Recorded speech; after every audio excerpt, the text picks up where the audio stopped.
Hey everyone, welcome back to decode government exam. So आज हम यहाँ पर एक टॉपिक को डिस्कस करेंगे, वो है bribery on the floor of the house. तो सबसे पहले हम ये जानेंगे कि फ्लोर ऑफ द हाउस होता क्या है। तो फ्लोर ऑफ द हाउस का मतलब होता है कि जब भी कोई प्रोसीडिंग चल रही होती है, लोकसभा, राज्यसभा या फिर हम कह सकते हैं विधानसभा में, तो वो जो प्रोसीडिंग चल रही होती है उसको हम फ्लोर ऑफ द हाउस बोलते हैं। और यहाँ पर ब्राइबरी जो है एक 1992 में, यहां पर जब 1992-1993 में नरसिम्हा राव की सरकार थी तो 10 एमपीज थे, यानी कि मेंबर ऑफ पार्लियामेंट थे जनता दल के, जिन्होंने ब्राइब लिया था, यानी कि रिश्वत लिया था फ्लोर ऑफ द हाउस में कि वो नो कॉन्फिडेंस मोशन में ही अपना बिल को पास करेंगे against the minority government of Narasimha Rao. तो ये एक अभी वापस से किस्सा उठा हुआ है और ये काफी क्लासिक केस है जहां पर पार्लियामेंट्री इम्यूनिटी को मिसयूज किया जाता है पार्लियामेंटेरियन के द्वारा, जो कि उनको प्रोवाइड किए गए हैं आर्टिकल 105 एंड आर्टिकल 122, यानी कि आर्टिकल 105 और आर्टिकल 122 में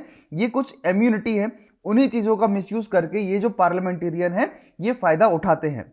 तो सबसे पहले हम यहाँ पर डिस्कस करेंगे कि क्या क्या पार्लियामेंट के अंदर प्रिविलेजेस होते हैं हमारे एमपीज और एमएलएस के लिए। तो एक होता है कलेक्टिव प्रिविलेज और एक होता है इंडिविजुअल प्रिविलेज। तो जब भी हमारे यहाँ पर पार्लियामेंट की प्रोसीडिंग्स होती है तो उसमें जो इंडिविजुअल मिनिस्टर होगा या इंडिविजुअल कोई भी मेंबर होगा उसको हम अरेस्ट नहीं कर सकते हैं 40 दिन पहले, 40 दिन बाद। कब? During the session of the parliament. Privilege not available in criminal cases, यानी कि ये जो प्रिविलेजेस है 40 दिन पहले, 40 दिन बाद जब प्रोसीडिंग चल रही होगी तो उसमें आप उनको अरेस्ट नहीं कर सकते हैं किसी भी एमपी के लिए, we can say civil cases में, बट इन क्रिमिनल केसेस आप कर सकते हैं। दूसरा, freedom of speech in parliament जो है उनके लिए मिलता है, मतलब कि कोई भी चीज वो पार्लियामेंट में बोलेंगे या कमेटी में बोलेगा तो वो लायबल नहीं होता है किसी भी चीज के ऊपर, यानी कि उनको उसके अगेंस्ट में जाकर कोर्ट में ये नहीं अपनी दलील पेश नहीं करना पड़ेगा। फिर होता है exempted from the jury services, मतलब कि वो रिफ्यूज कर सकते हैं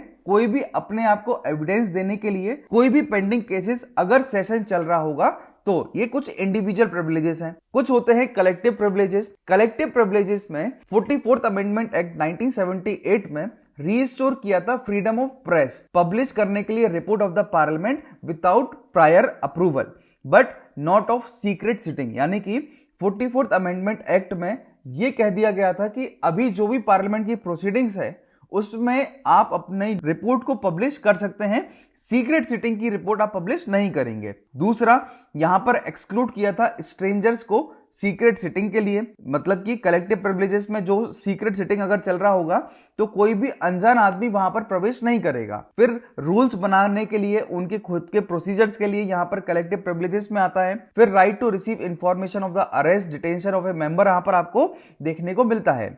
तो ये कुछ बातें हैं जो आपको यहां पर मिलती है। फिर है कि क्या ये कॉन्स्टिट्यूशनली करेक्ट है ब्राइब लेना।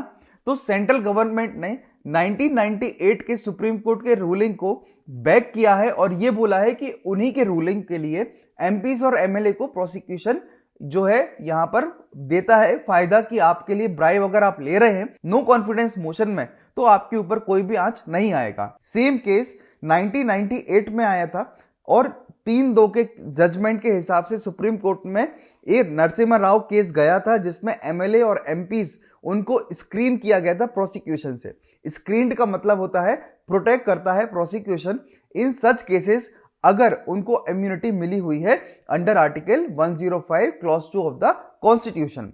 So what is this 105 clause 2 of the constitution? तो ये बोलता है कि कोई भी एमपी को लायबल नहीं होगा किसी भी प्रोसीडिंग और कोर्ट में अगर सेशन ऑफ द पार्लियामेंट चल रहा होगा। ऐसे ही आर्टिकल 122 में डील करता है restrictions on a court not to inquire into proceeding of a parliament. तो आई होप आप सभी को ये पूरा छोटा सा केस है, ये केस स्टडी के तौर पर आप इसको देख सकते हैं। हिंदुस्तान टाइम्स में ये आर्टिकल आया हुआ था। आप सभी को ये आर्टिकल पसंद आया होगा, इसका जो विश्लेषण मैंने किया है।